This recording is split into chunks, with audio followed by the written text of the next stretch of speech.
I never did anything to harm my daughter or my granddaughter. The test is about to begin. Please remain still. Oh, man. Casey Anthony's Parents, the lie detector test. Watch now, only on A&E. And watch next day on the A&E app. The friendship is sharing deal. Because I want one of your McNuggets. And I need some of your Quarter Pounder. There's a deal for everyone at McDonald's. Get one favorite like 10-piece chicken McNuggets, a Quarter Pounder, or a Big Mac, and get another for just $1. Price and participation may vary. Valid for item of equal or lesser value.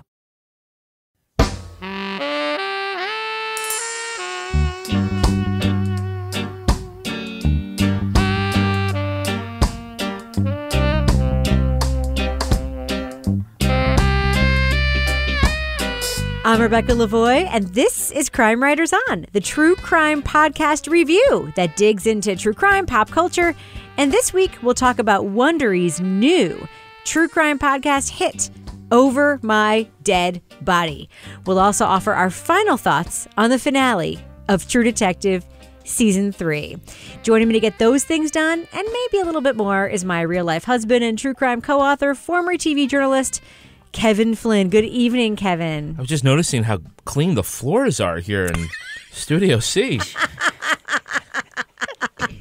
Not wonderful. sticky at all. No. Oh, boy. And if you join Crime Writers on Patreon, if you support us there, you will have access to our after show, in which I assure you, you will get an explanation for that offhanded remark. You'll tell us more about that later. Also with us is journalist, true crime author, former defense investigator, licensed private investigator, and backwoods snowmobile racer, Laura Bricker. Good evening, Laura. That's me, Rebecca. I got up to 28 miles per hour today. Wow. On a snowmobile. That felt pretty darn fast, let me tell you. And Fireman Ken even said I was kind of a speed racer. So it's all a matter of perception.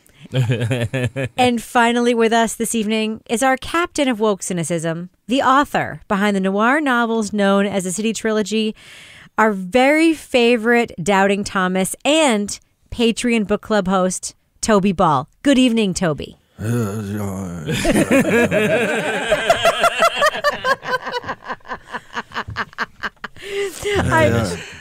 I just want to tell you, Toby, I know we're going to be talking about True Detective's finale in a couple minutes, but I did read a piece in Esquire that described the resurgence of the acting career in Stephen Dorff in True Detective Season 3. And they called it a Dorfissance. A Dorfissance. A Dorfissance? That's awesome. Well, I just want to quick call back to what I was just talking about in the intro there. We added yet another new benefit to our awesome and growing Patreon community. If you become a patron of Partners in Crime Media, and you join the family. Join the family. Just $5 a month. You get all sorts of stuff. A new thing we've added at patreon.com/Partners in Crime Media. You will get every single week a little mini-sode of Crime Writers On called The After Show. And you don't even know, guys. It's hot. It's like the champagne room of this podcast. The champagne room. You want to get that. I wish I was there. Laura, you need to support us on Patreon. Wait, I am. There. Is this like another 30-minute podcast that we have to do? It's not 30 minutes. But it's just the stuff. A little short bit, yeah. You know what? It's the stuff I cut out of this show. The good stuff. The stuff that we don't want people to hear unless they support the show. Oh, yes. Remember all those outtakes you used to love at the end of the episode? Well, we still have those, but we're going to have, but it's just more. It's like we do more, and we'll talk about how we think the show went. It's actually really good. You guys are going to like it. So, and you can be in my rage walking group. That's right. And sometimes I do live videos like I did today from the top of a mountain when I was a snowmobile speed racer. That's right. You get a little insight into my quirky life, snowmobiling around the wilds of Maine today. That's right. No moose, but I was on the hunt for the moose. And of course, you can get Toby Ball's Deep Dive book club podcast also. So many benefits. At just $5 a month or $6 a month if you want to be in Laura's Patreon angry walking club. It's worth the buck. Totally worth it. We'll make it worth your while. Mm-hmm. Anyway, enough of the shameless plugging. One thing I wanted to chat about before we really get in earnest in the show, we got a visit this week from some very good podcast friends. I just want to debrief with you guys quickly. Laura Bricker, you finally got the opportunity to meet our friend from True Crime Obsessed, Patrick Hines, and his husband, Steve. How did your interactions with Patrick Hines go? Did he live up to your expectations? Are you still friends? Is this podcast romance continuing, or are you going to ruin it for us? Are you going to let her respond? I think it's continuing because Patrick and Steve and their adorable daughter and I had such a fun time. We toured around my town of Exeter. We went on our own little rage walk together. We visited the bookstore. We went out to lunch, and then they got to come to my house. They didn't get to go inside because we were in the middle of our vomitorium time. That would have ended the romance right there if Patrick and Steve had gotten sick. So we did a little sledding. We had some adventures. We saw the Christmas tree pile.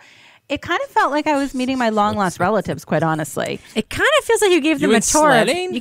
But I mean, aside from the sledding part, everything else you've described, it kind of feels like you took them to Shit Town, Laura. You took them to see that Christmas tree pile. No, oh my God, they loved it. No, they were like they were like casting the movie of Laura Bricker's life when they were at my house. I'm telling you, it could be coming out soon. Oh wait, and Patrick also got to go have a reading with my friend, the Upmarket Intuitive, when he was in town. I heard. Ooh. And apparently things are looking good for Patrick's podcast. That's all I'm going to say about that. Oh, no, they are. She saw many good things in Patrick's future and told him to stay put and not move out of New York. So I think that means we're going to have more Patrick time. You could also It's just very intuitive. Yeah, you could also just talk to Patrick for 5 minutes and he can tell you about how well his podcast is called doing. a hot reading. And you could also learn that Yeah. there. I'm just saying, it's not a secret that his show is doing very well. There was some other things that Patrick can choose to share about which dead person might be following him around, and it's not Maura Murray. That's all I'm going to say. Okay. You want to know why? Well, speaking of Maura Murray, of course, we all had a great time with Patrick and She's Steve. living in So Canada let's right just now. turn the page on Oh, that. We had sure. a great time. Yep. We had them to our house. We had a big party. It was super fun. We had a great time. Let's turn the page because I just want to mention Maura Murray for one last moment on the show. Mm-hmm. I did put up on Twitter and Facebook, both in our group and on our page and on our Twitter account and on my personal Twitter account, a video and an illustration demonstrating the theory I mentioned 2 weeks ago on the show about how I believe Maura Murray just took a wrong turn and that's how she ended up in Haverhill, New Hampshire. It's getting lots of views, a lot of interest. I put up a little follow-up illustration to show exactly which intersection I think she took the wrong way. I'm just saying, Kevin, I have not solved the case nor helped this case come to any resolution. But I have, I think, solved one tiny part of it. What do you think, Kevin? I think that the folks at Garmin and TomTom, thank you for your work. Are you going to talk to Lance and Tim about this? My theory is sound, and it does not matter at all because I also happen to think, by the way, that the obsession How the is wrong turn happened. I also think the obsession about like why she was there does not matter because I don't think it matters. But to me, it's just an easy answer to that question. And I actually worked out all the MapQuest timings today, and the timing even fits well. It's a good theory. I stand by. I feel like the Susan Simpson of this case, except I did not get anyone exonerated, nor did I make any difference at all. No. But other than that, I think you're right because, like I said the last time we talked, I have done that route many times, and it is confusing. It is. Anytime you get in New Hampshire, like today when I was on my little snowmobile excursion, I was like, I'm going to end up like Maura Murray, and then I'm like, no, wait, they gave us a GPS tracker, so I'm not. But it's like you're going along, you think this is where I'm supposed to be, and you're like, maybe it's not where I'm supposed to be. Laura, are you on a snowmobile excursion? I was on a snowmobile excursion 'Cause you today. hadn't Yes, mentioned I was. I'm sorry. Yeah, where are you? And where are you joining us from this evening? Because I do feel like you have dropped a couple of clues that you're not on the porch in your house in Exeter, New Hampshire this evening podcasting with us. What are you doing? I am on school vacation week, and I am up north in New Hampshire on school vacation week. We're going to do some skiing. Today we went on a snowmobile excursion. Did you? And that was when... Rebecca, this is when I thought, thank God you guys are here because you will do a podcast about me if I disappear in the woods. That's so right. I felt totally confident with that. And I took some pictures so they would be discovered when I disappeared in the woods. So you'd have some art. So it's not like me on a snowmobile hanging off a cliff when you put together something. It's actually a nice picture of me when I disappear. Oh, so are you giving us permission there you go. to use the photos that you took as the cover art for the eventual podcast we make about that time you went snowmobiling with Fireman Ken and never came back? Missing Laura Bricker. That's exactly what I'm saying. Losing Laura Bricker. Oh, better alliteration. That's what I'm saying. Gotcha. We can have some corny harp music drop in and like just get like talk to some of Ken's relatives. We can talk to like some rando who was supposed to meet Laura for like a cup of coffee and like talk about dental extractions and like had to cancel the appointment after reading the article about Fireman Ken. When he really needed his wisdom teeth out. Yeah, I mean, I'm just saying. So I'm on school vacation week and I'm doing some Northwoods, New Hampshire kind of activities. Now that we've gotten that cleared up, Kevin, can you please read this for me? True crime updates. Laura Bricker, real quick. Kathleen Zellner, Steven Avery's attorney, who of course we saw in Making a Murderer season 2, tweeted this week that there had been some kind of event in the ongoing saga of the Steven Avery case. Can you quickly fill us in on what is going on there in Manitowoc County in Wisconsin and the Steven Avery case? Yeah, it's big. I'm just going to say Steven Avery won one of his appeals this week in terms of the Wisconsin Court of Appeals sent his case back to the circuit court. And the order is that the lower court should allow Avery to pursue a, quote, supplemental post-conviction motion. That court can either grant a new trial or, if not, send it back to the appellate court, who can reverse it and or grant a new trial. This is based on possible human bones found in a gravel pit near the Avery property. Good old Kathleen Zellner, she says these bones were not tested for DNA before they were released back to the Halbach family, which is a violation of state law. She says the return of the bones meant that potentially crucial evidence in the case had been kept from further testing. So Avery will be allowed to introduce new evidence when he argues that the state violated the law. And these bones, they were found in a gravel pit in Manitowoc County near the Avery property. And they are supposedly Teresa Halbach's. However, they were never actually tested. The state says the tests on the bones were inconclusive and that they could have been human or animal. And Kathleen Zellner's like, so, hey, why the hell did they give animal bones to the Halbach family? No. So anyway, and then the best part also is Kathleen somehow intercepted this totally random voicemail about this whole case. I think someone left it on her phone by mistake instead of on the intended recipient's phone. This is so fun. Yes. So the prosecuting attorney, Mark, was calling Tom, the DA, and actually it went to Kathleen Zellner's voicemail, and it's like, hey, Tom, this is Mark Williams. I'll send you an email later today, but I don't think we should do anything or respond to her at all until tomorrow when we look into the bag and see exactly the pelvic bones are in there or not. So I would rather not respond until we look into the bag tomorrow morning, and then we can talk about it before we send a response. Thanks a lot. Bye. Nice dramatic reading. Wasn't that good, Kevin? Yeah, I was going to drop in tape of the real voicemail, but I don't think I'm going to. I think I'm just going to leave Laura in there. But I have to say, real Very quick. Very wondery of you. Who among us can't relate to the accidentally calling the person that you were calling to talk about instead of calling the person?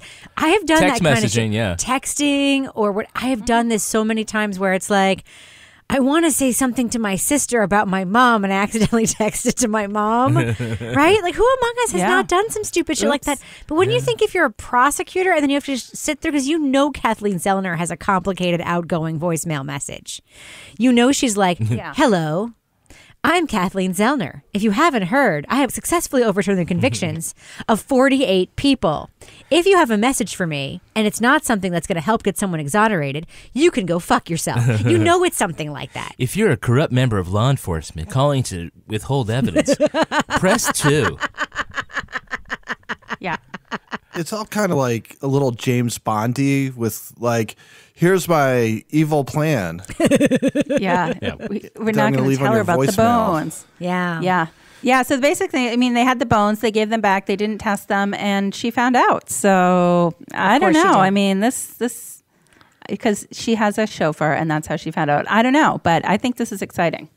What do you think the chances are that Steven Avery will be free and Brendan Dassey will still be in jail? Oh, my God. The chances are not low. They're actually high.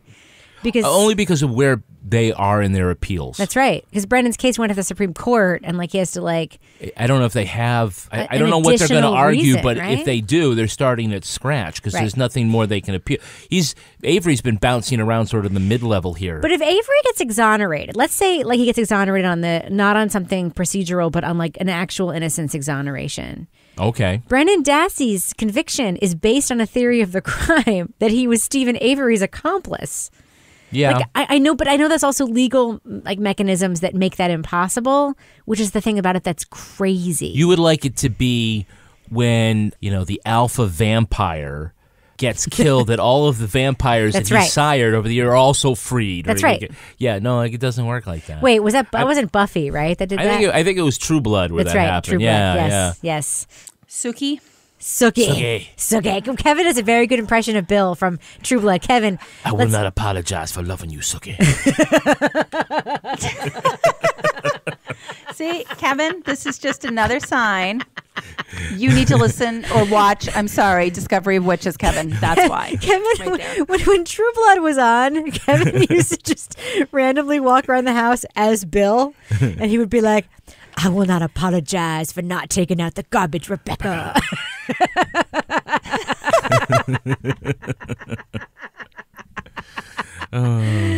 But Steven Avery. Anyway, unfortunately, Toby, I think you're right. I think there is, I don't want to say a good chance, but a chance that Steven Avery could end up getting out and Brendan Dassey would still be sitting in there. And as I think the four of us can agree and have agreed many times in this podcast, that would be perhaps the second worst outcome of all, right? Besides the two of them just being in there forever. Yeah, no, I mean, separate of Steven Avery, I think we all agree that Brendan Dassey should not be in jail. And if you don't agree with that, you can take a leap. Because anybody thinks that kid could be in jail is just wrong. They're just wrong. Even as a journalist who's not allowed to have opinions about things, I'm going out on a limb and saying, if you believe that, you are wrong. Wrong. All right, Kevin, moving on. Can you please read this for me? Relitigating True Detective. I don't know how much of relitigation this is going to be, but I did want to, because we've talked about True Detective Season 3 so many times in passing on this fine podcast ever since we reviewed True Detective Season 3 several weeks ago. Now that the series has wrapped up for this season, I wanted to perhaps relitigate it a little bit. So at the same time that Mahershala Ali, see what I did there, Kevin, was accepting his Academy Award Sunday night, True Detective did wrap up its season on HBO. In the finale, we learn how Wayne Hayes tanked his career in 1980, saved his marriage in 1990, and solved the Purcell case in 2015. Time is the school in which we learn. Time is the fire in which we burn. The case. It's only ever the case. And it's over now.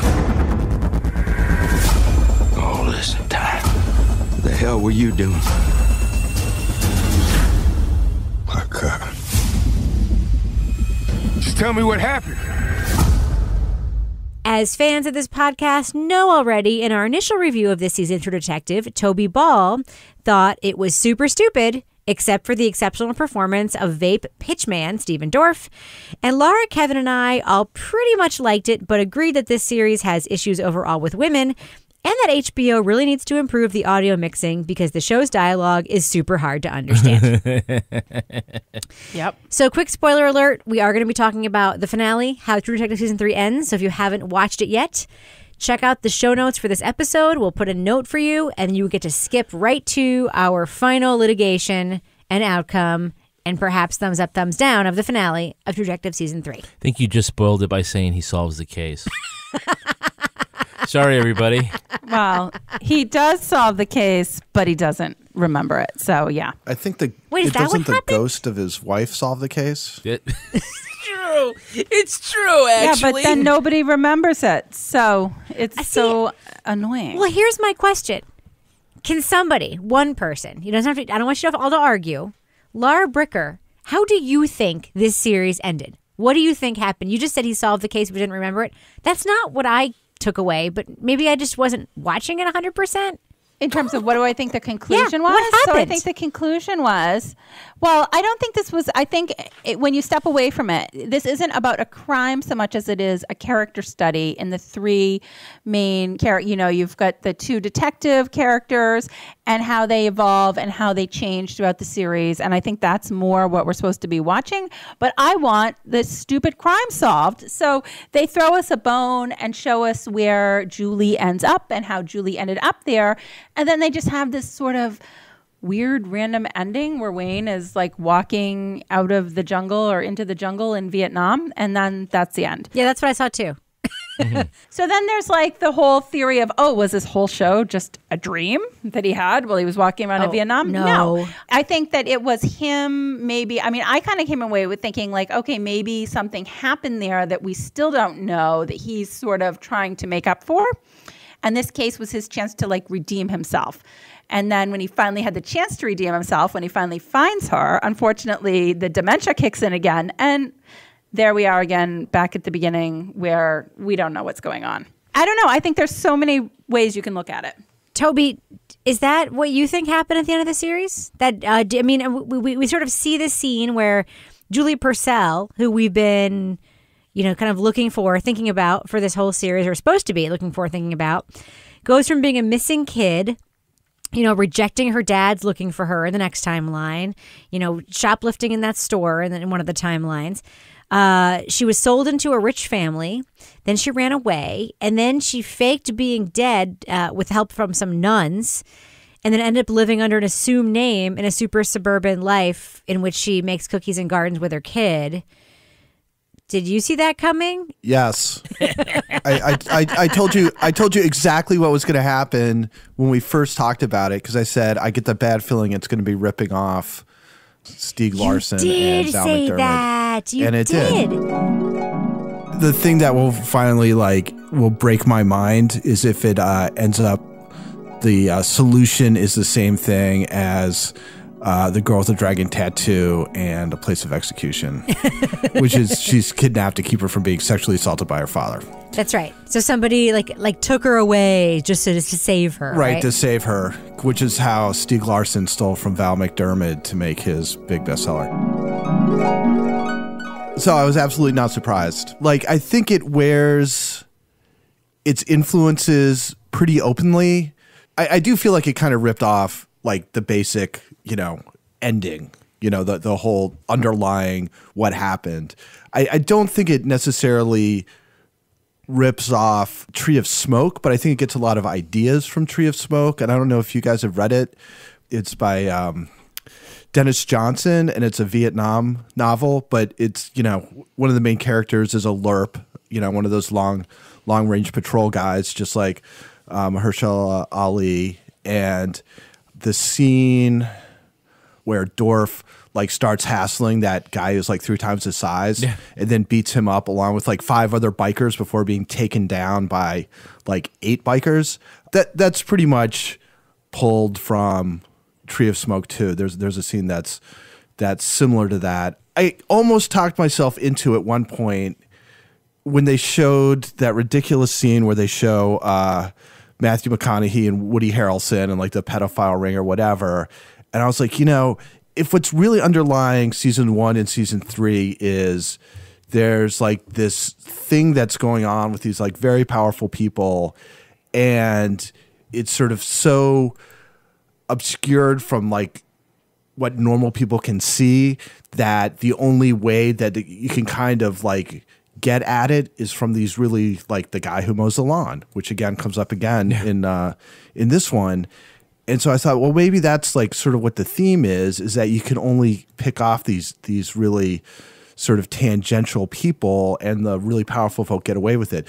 But that's not at all what happened in the end. Instead, it was, exactly what I thought it had been, with the one twist that the ghost of his, wife was the one who actually solves it. And he picks up on that through his dementia. So it was just as ridiculous and disappointing as I was fearing.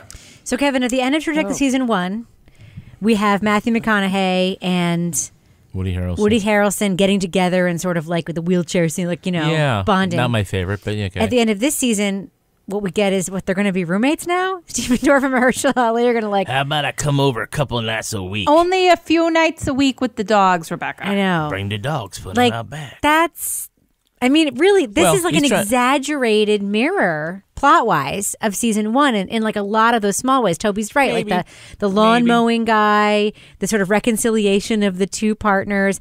And I even remember scenes in season 1, Toby was talking about that bar scene, that sort of like, I done so bad that I want someone to hurt me thing. Like that really was like what season 1 was about, with Matthew McConaughey like drinking himself and like crushing the beer. You know what I mean? It was that, right? It was retread. Well, I mean, maybe. I don't know. I mean, I don't think that. I don't think it's a redo of season 1, but there were a lot of the same kind of themes and the same kind of motifs that came up. You know, I think that when they tried to do, you know, they went from Southern Gothic in season 1 to L.A. Gothic, postmodern industrial Gothic. It didn't work. So to come back, and I think scene and setting is a big part of all the True Detectives. And so to put it in rural Arkansas and to have these 3 different timelines, I thought was interesting. 4. Ended up being 4, or maybe there's a bit of a 5th. But quick question for you, Kevin, because there's a lot of head faking, Kevin, where one of the storylines that we get is like this brokenness of Wayne Mahershala Ali's family. Yeah. And then we sort of find out like, no, it was all fine. Right. I mean, right. You're thinking again. It takes a couple of the we think that the story is going to go here because the story always goes there, kind of things, and not do that. Yeah. Which we often say, well, that's a sign of good writing, is that we didn't expect that, and so yeah, the head fake was that we kept thinking we didn't see the wife in 2015, and so something bad had happened to her, or like they got divorced, or she was murdered, and we don't actually not know that, but she, we know that she passed on. We never see Rebecca either. We never see Rebecca, right? Yeah. The only time like she comes up in modern day is like there was something about at the table where he mentions how he wants to see her, and everyone's all weird about it. Yeah, everyone's all weird about Everyone's all sixth sense about it. Like, is she a ghost? Yeah. And she dead too. Yeah, yeah. And no, it was just we don't know about. She's busy. We don't know about those characters. Yeah. Current day situation, because with his condition, he doesn't know. Right. Or he's mistaken about it. And the whole TV storyline is just dropped. The whole TV show thing is just completely dropped like a hot potato. No, those are my 2 gripes, is that A, we don't ever find out really what happened to Amelia, the wife of Wayne. So we have these sort of hints. We finally find out how, what happened in the beginning of the relationship, where we see that, he was demoted to desk duty because of her article at that point about the investigation. We see how they get back together. We see this one little scene where it looks like maybe she's older, maybe teaching college perhaps. And then we're like, she died, but why, how, when? We don't know. And then there's that whole sort of weird thing with his daughter. We don't know if that's related. And then the movie girl, we never see her again. Right. Like what happened? That seemed to be kind of like what was driving the story forward in terms of him with his memories and rehashing it. And then poof, she's gone. Yeah. And didn't the son have an affair with her? And poof, she's gone. Right. So those are my 2 gripes. That I just felt like they were sort of like strings that just never got picked back up again. Right. And I know that has been addressed in some of the online forums, in terms of what that all meant. But that for me I was frustrated. Definitely frustrated. You kind of are led to believe, or at least I was led to believe, if you're going to have a neat ending and you're going to have like Steven Dorff move in with Mahershala Ali, like maybe the final scene will be them sitting on the couch together watching the TV show that they showed us filming them with the in. Dogs. Like for like half of the series. They don't get Investigation Discovery in Arkansas. Well, Laura, it was really nice. The one thing that I did like is watching Steven Dorff commune with that little rotten dog and learning how he learned to love dogs. That was nice. Little dog in the parking lot. It's because dogs don't judge him for being drunk. Toby, that was kind of the message from you can say, oh, good, all you want, because you're not a dog owner, you're not a dog person, but it can be as hackneyed as you want. But it is true that dogs do not care if you just got beat up by 8 bikers after inciting a fight. They will love you anyway. And that scene was very realistic, was it not, Kevin? Even stray dogs like you. Toby's not impressed. Yeah. Usually when I get the shit kicked out of me, there's not some random dog walking around. Also, didn't he not seem nearly injured enough after having like 8 guys beat him up? Like he should be in the hospital. Bloody. He was just sitting there. He's a tough guy. The bullet in his leg. He's super tough. You could tell because he Dorff man. He took down a whole bunch of bikers before they finally got him. Yeah, he was smoking that vape. Despite the fact that he's like literally like a third the size of the guy he started messing with. All right, well, let's do what we do. Let's give a quick thumbs up or thumbs down for the finale, the wrap-up of True Detective Season 3 and the series as a whole after seeing that finale. Laura Bricker, What do you think? I'm going to go with thumbs up because season 2 was so bad. I feel like season 3, we're on the way back. I did have some things, like I said, I didn't love, but overall, I liked season 3. So I'm going to say thumbs up. Toby Ball, what about you? Do I even have to say it? Thumbs way down. Seriously, Toby. it just, my most cynical take earlier on ended up being true. So it lived totally down to all my fears. Yeah, I actually am switching my review of True Detective season 3. I am now a thumbs down. I think it was completely unsatisfying, kind of stupid. The performances are so good that you kind of laugh at them. For me now, looking back at these earnest, wonderfully acted performances, it's just funny that they ended up in this thing that didn't go anywhere. And even the big reveal where you find out what happened, they did it in a minute and a half. After all of this buildup, it was ridiculous. So I'm giving it a thumbs down overall.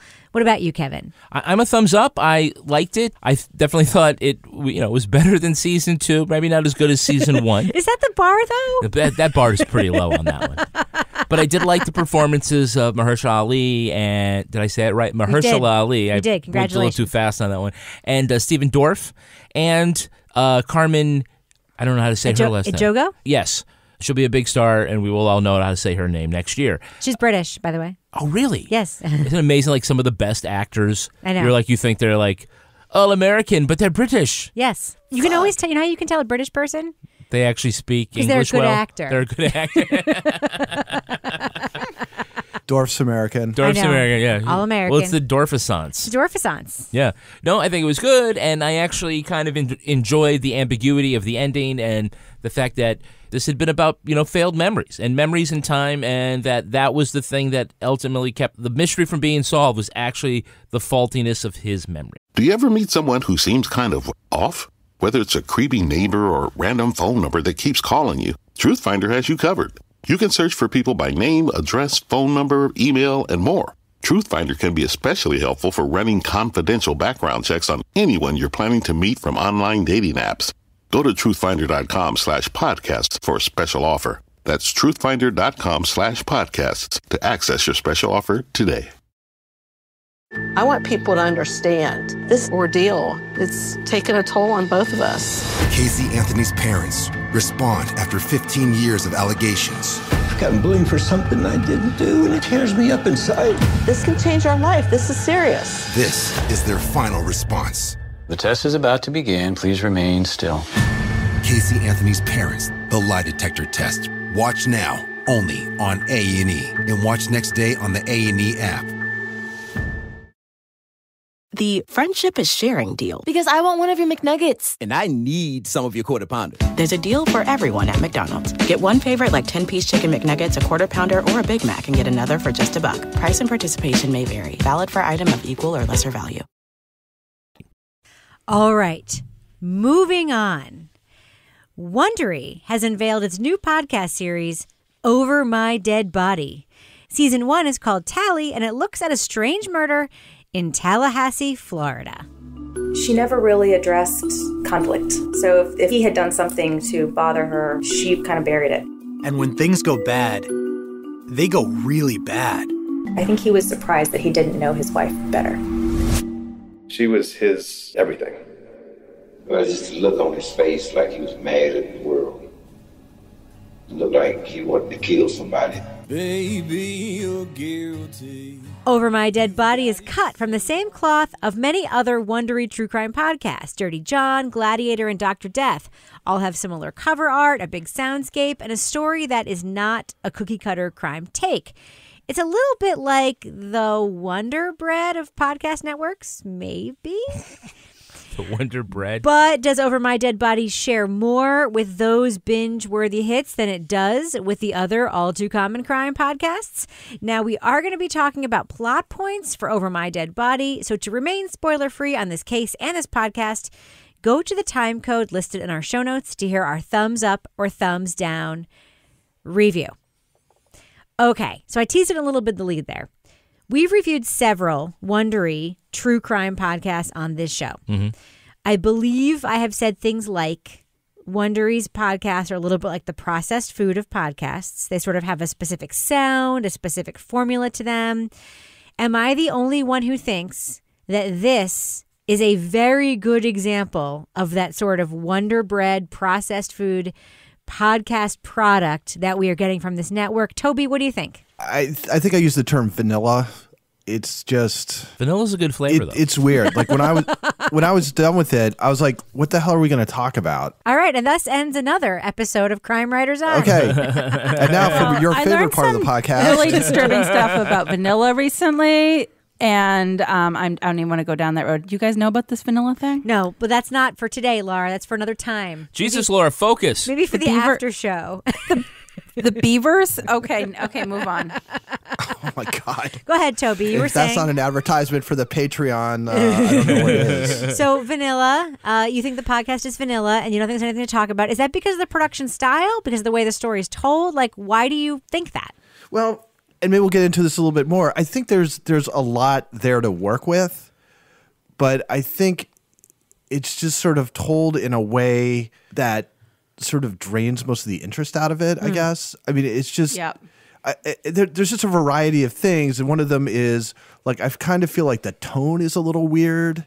Like the music is a little like more whimsical than I would expect from like a podcast about a murder. You don't think tinkly harps are appropriate for discussing like matters of life and death? Imagine that you're Dan Markel.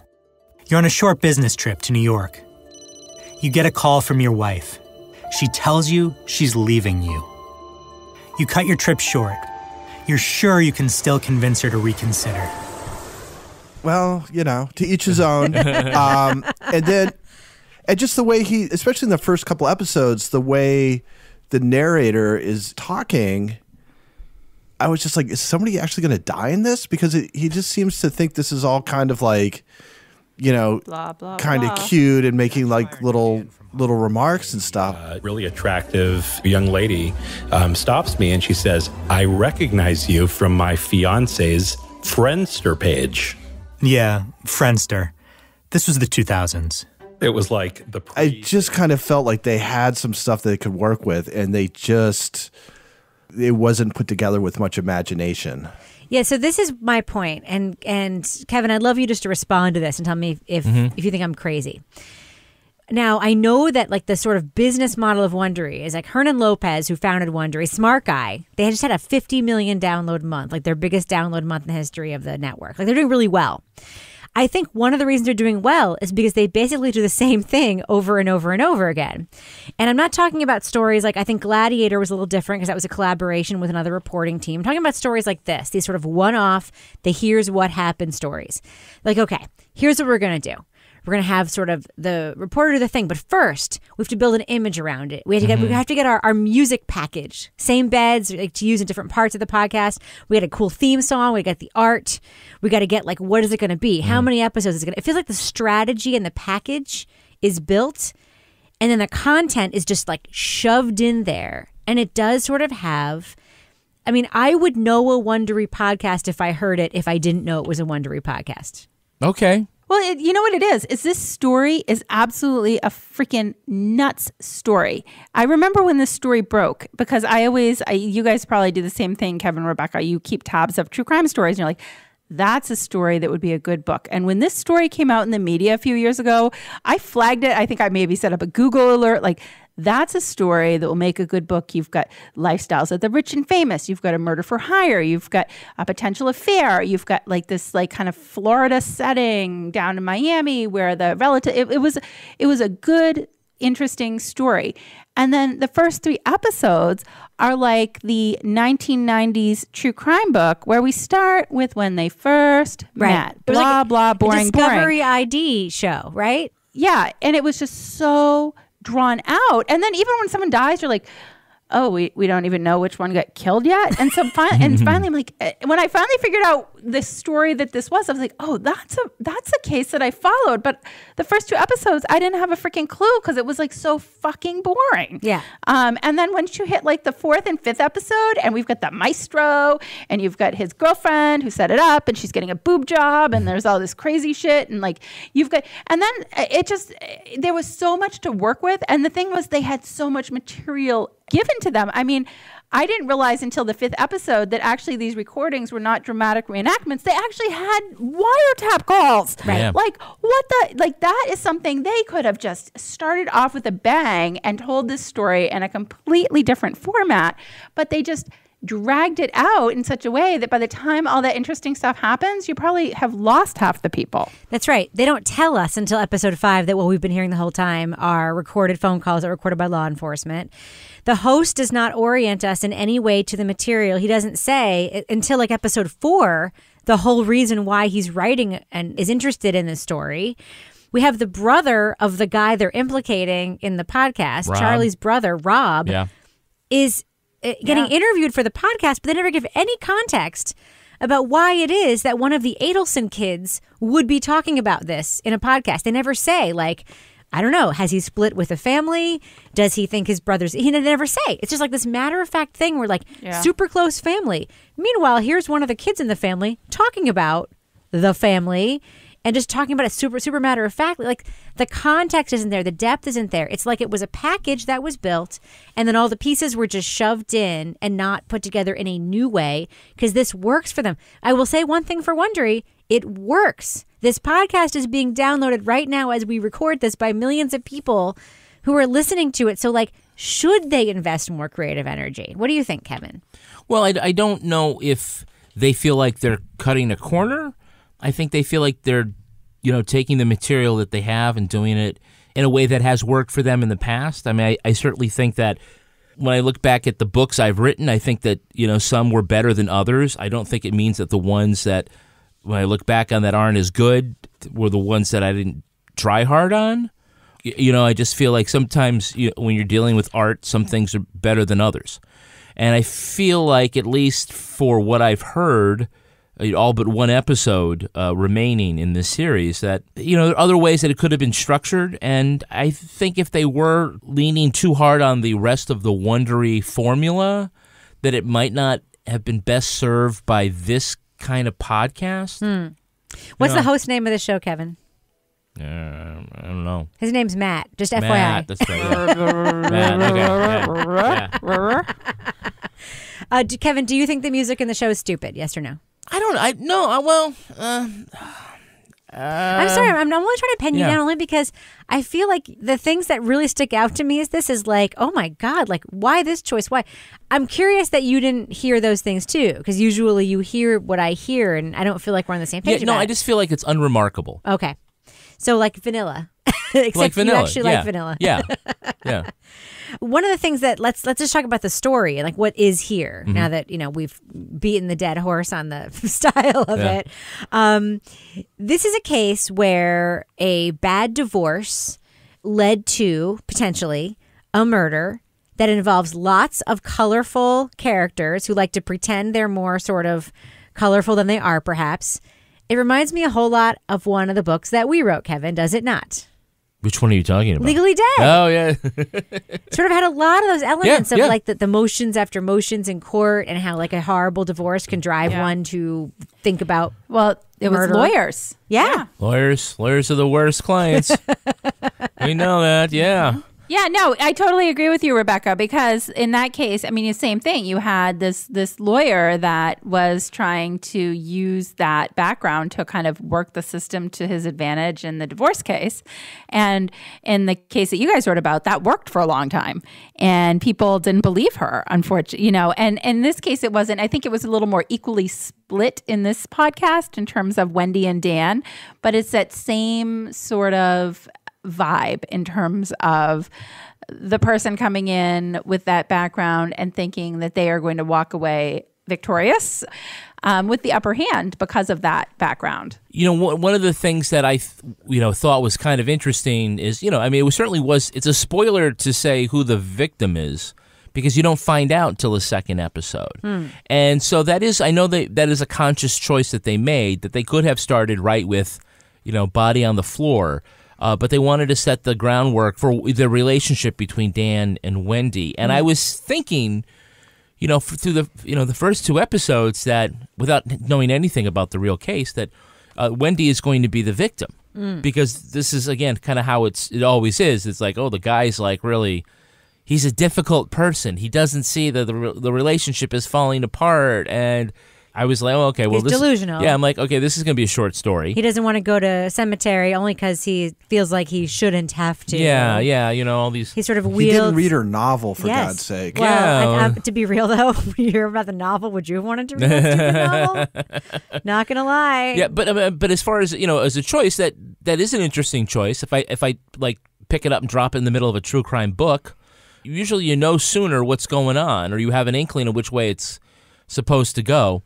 It was an interesting choice. Right. An awful lot of setup, though. I just feel like we're kind of scrabbling to find like interesting things to say about it. I could be wrong, but it just. I want to talk about the maestro and his boob job in his dental office. All right.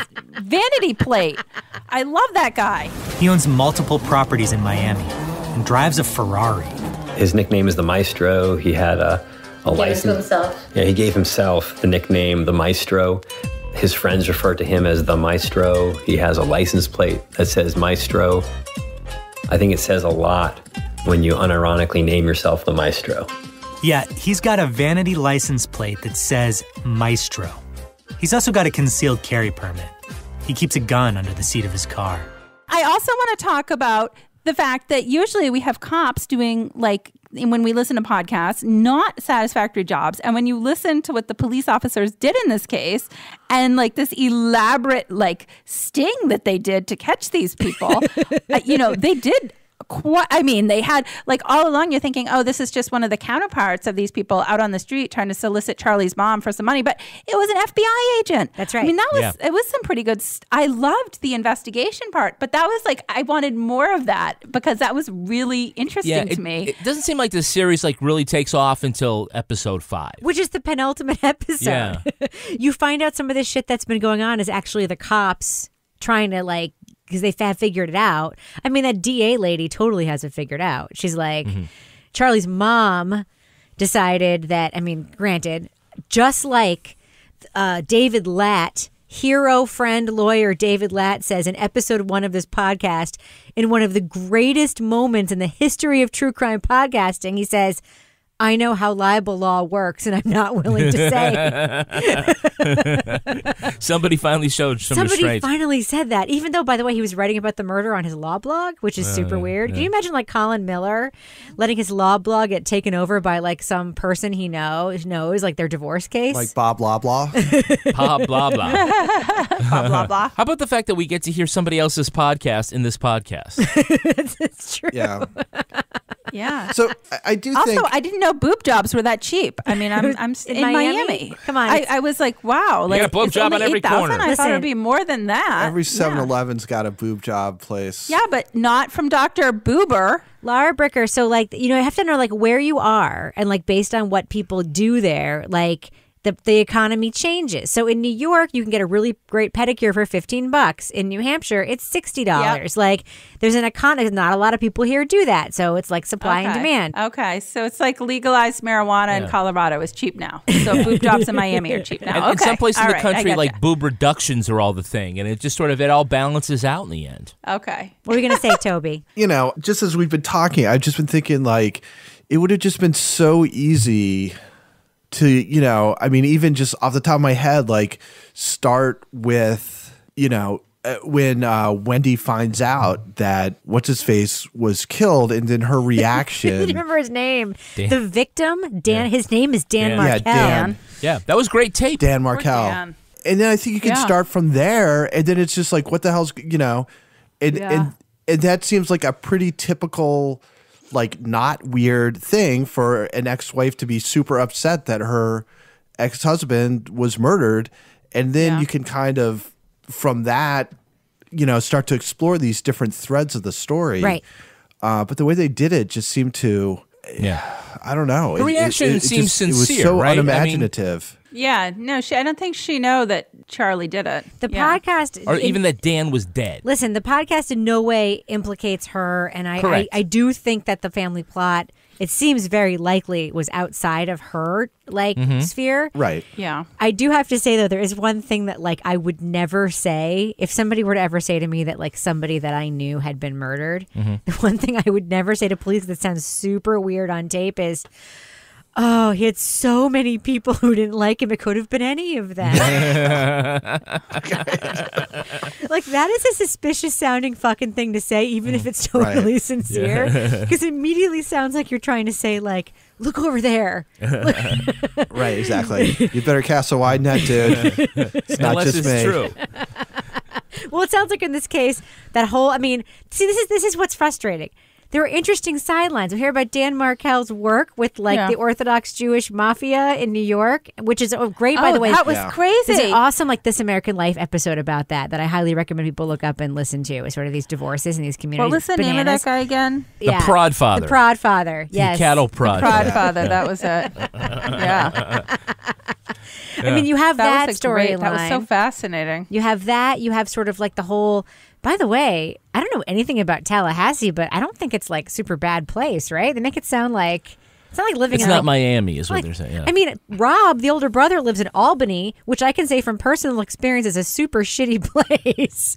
Sorry, Albany. Sorry, Albany, if any of our listeners are there, but as far as places, would you rather be in Albany or Tallahassee? I don't know. Ask Toby. He's doing a reading at the Albany Public Library next weekend. I don't know. That's right. I think there's less snakes in Albany. You know I'd go for Albany, Toby. Troy, New York, 100% worse than Albany. Yeah.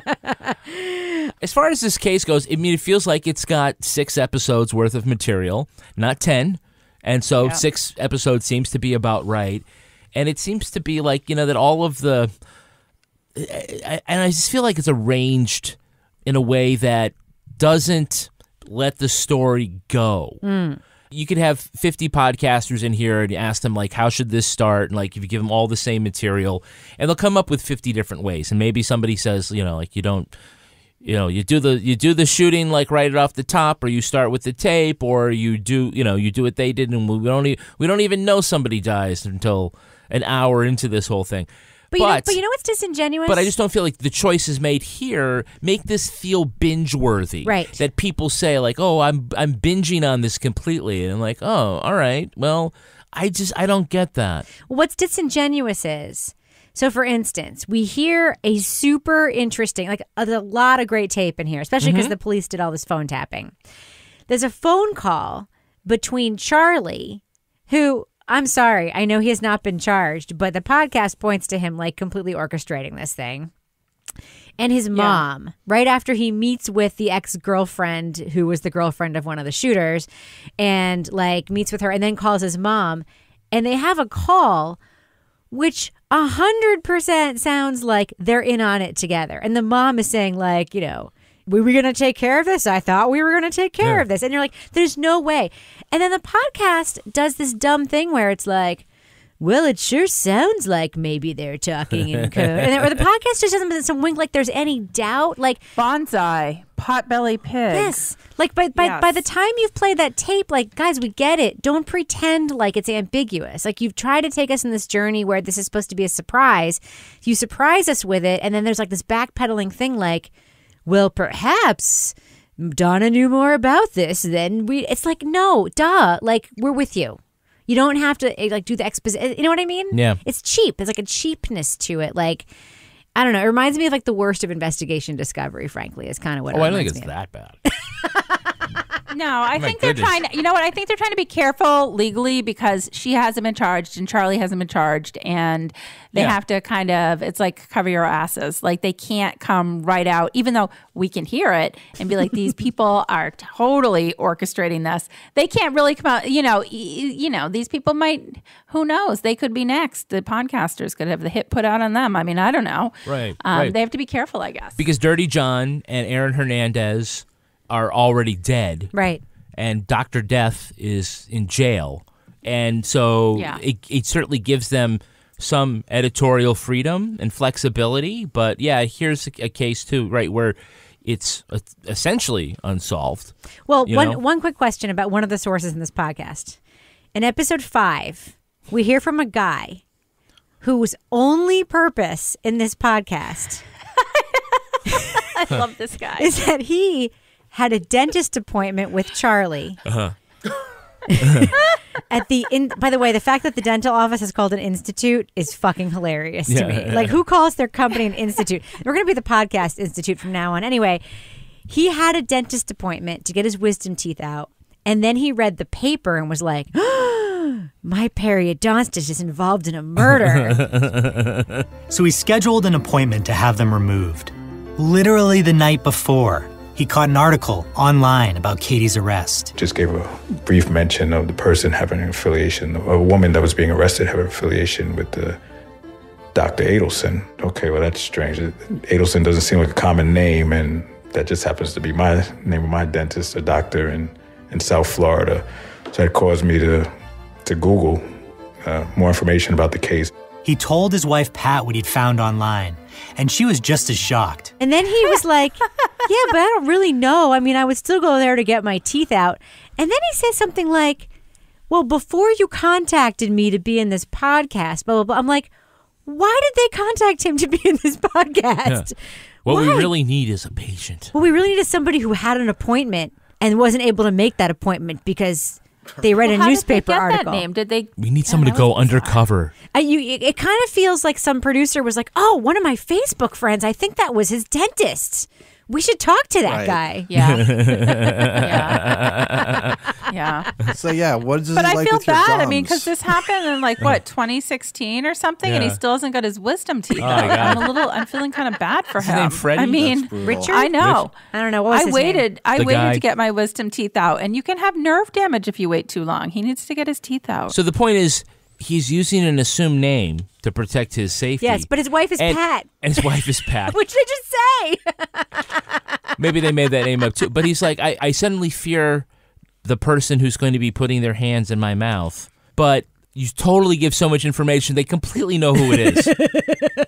Right. You know, the guy who came in and needed the wisdom teeth extraction and on that day, like that's He's- the wrong person to piss off. He's going to lie back in the chair and the doctor's going to be like, is it safe? And then he Is it makes a safe? hilarious analogy about like him giving his dental money to the dentist is the same as taxpayers paying taxes for wars that we don't agree with. Oh, my God. The fuck? The fact that we're having this conversation about this podcast is like deeply indicative of something. I don't know. We spend the most time on any single person talking about this random, dental patient who's going under an assumed name. To protect his gums. Who was probably the Facebook friend of a producer of this stupid podcast. That's right, yeah. Thumbs up. Who wouldn't love this? It's very popular. People in our Facebook group seem to like it, and that's why I said we should review it. The thing I find most interesting about this podcast is the fact that it is popular, and I cannot for the life of me figure out why anybody would choose this over, a dozen other true crime podcasts that are going on right now too. Like, why is this number one? Well, it's because let's be real. The reason is why. It's because Wondery has an incredible marketing department. They have a relationship with Apple where they can get their podcast right on the top of the page.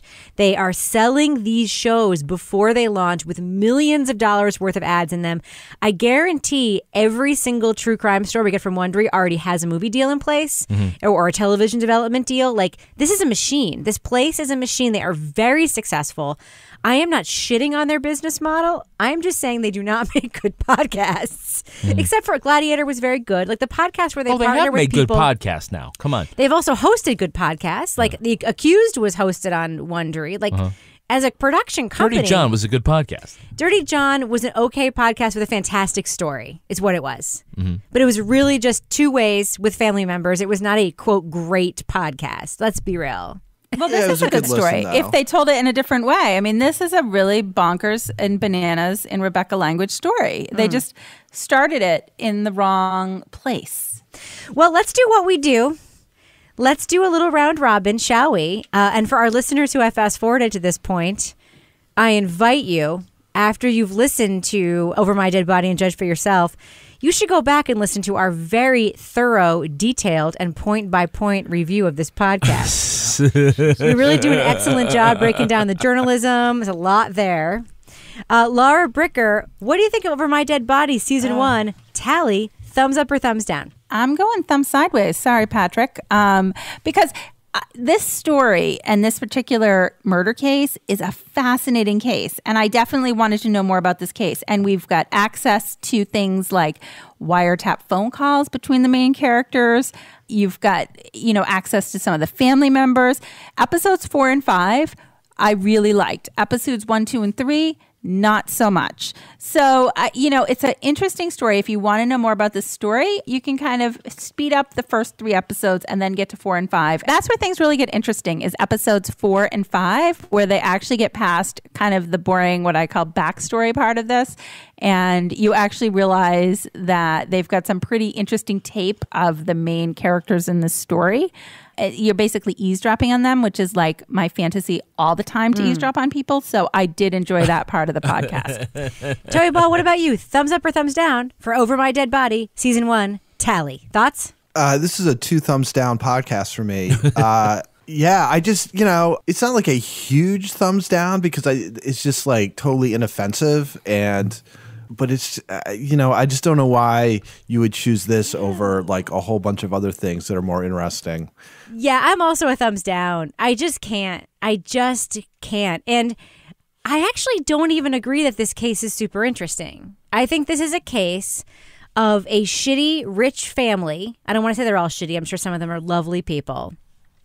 This is a case where some really privileged, rich people had a problem and wanted to throw some money at it and solve it, and that solving it resulted in somebody's death, and that's very sad, and there was a victim here, and there was a victim's family here, but this is not remarkable. It's not super interesting.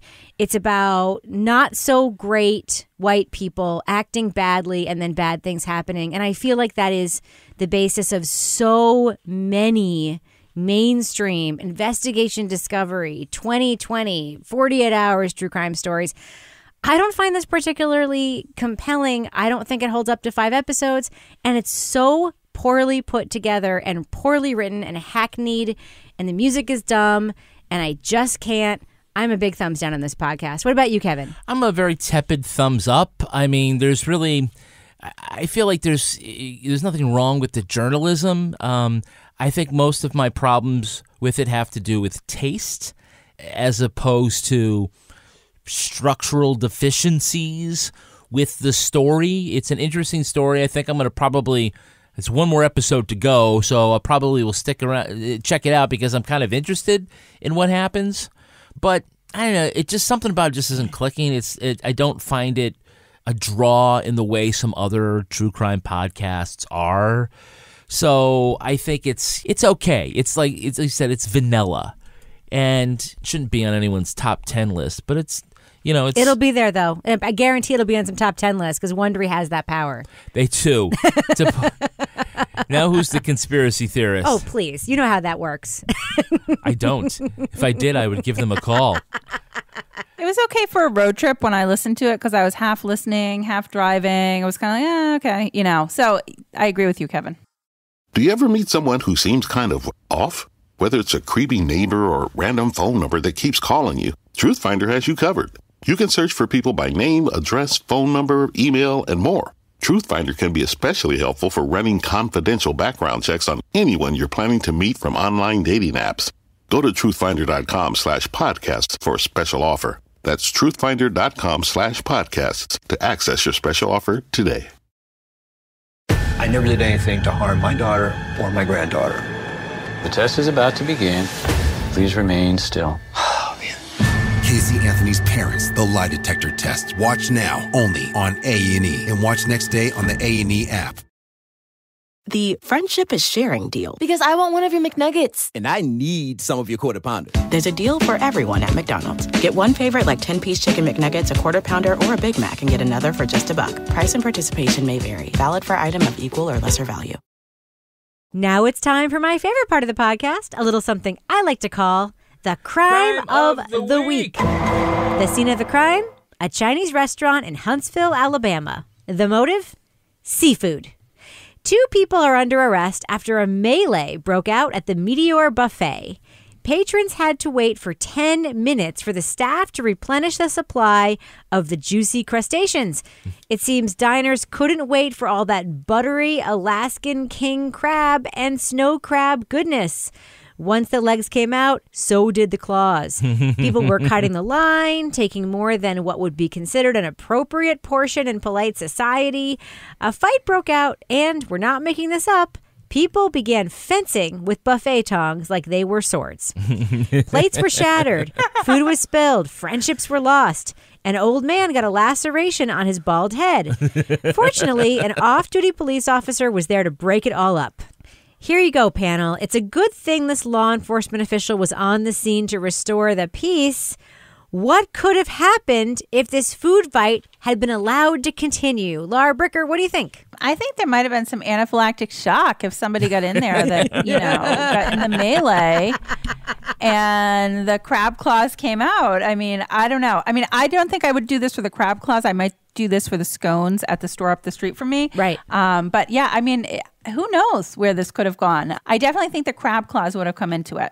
What do you think, Toby? What could have happened at this crab claw fight if law enforcement had not been there? What could have happened if the food fight had been allowed to continue? Prawns at 20 paces. What do you think, Kevin? What could have happened if this food fight had been allowed to continue? Oh, yeah, definitely 2 women ledges to the eye. I kind of So would throw a trident, guy on fire would walk through, and elevated quickly.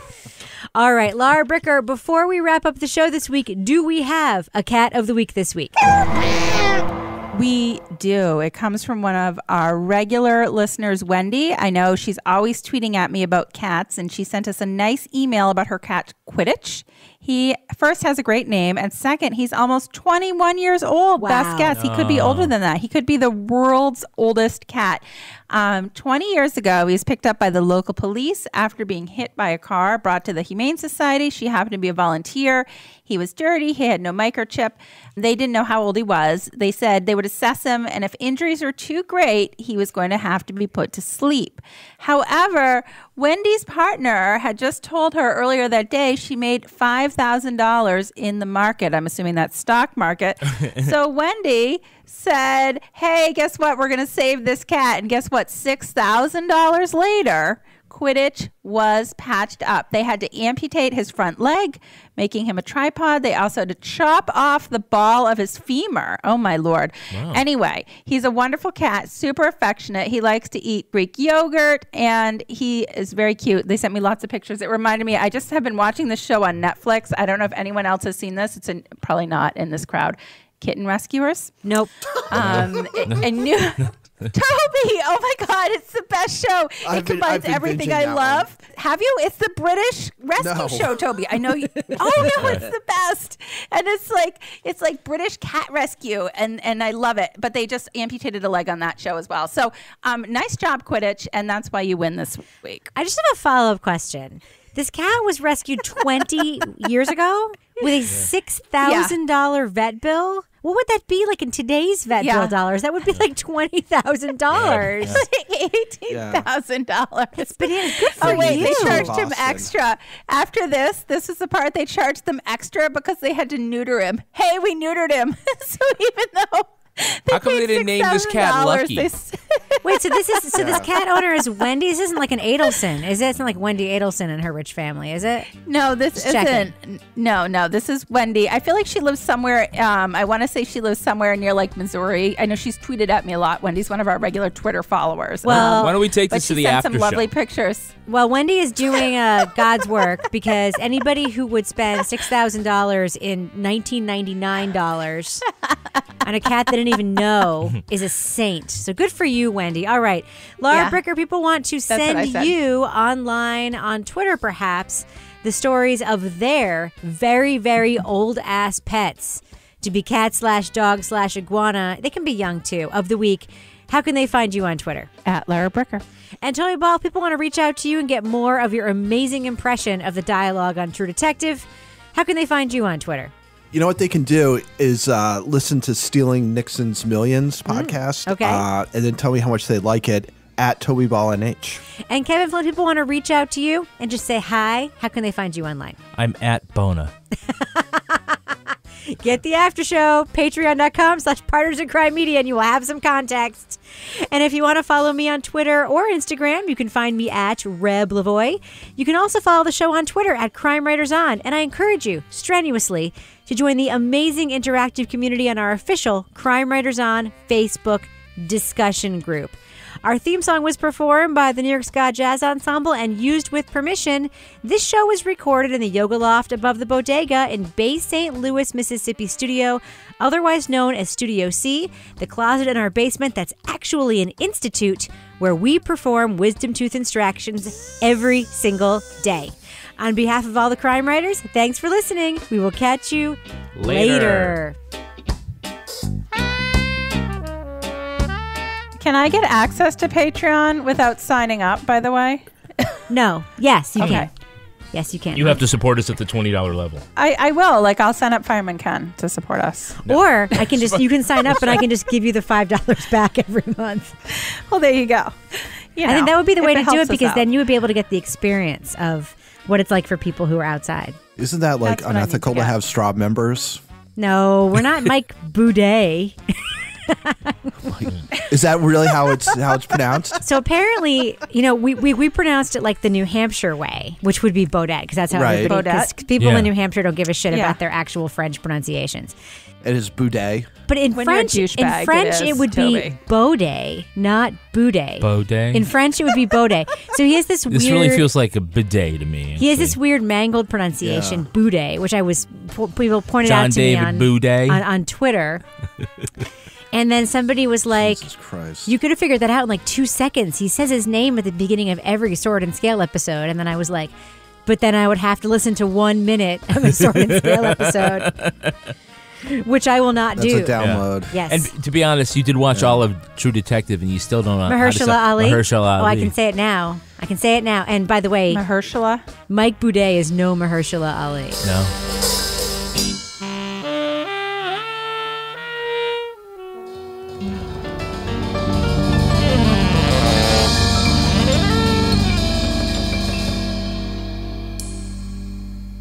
Partners in Crime Media.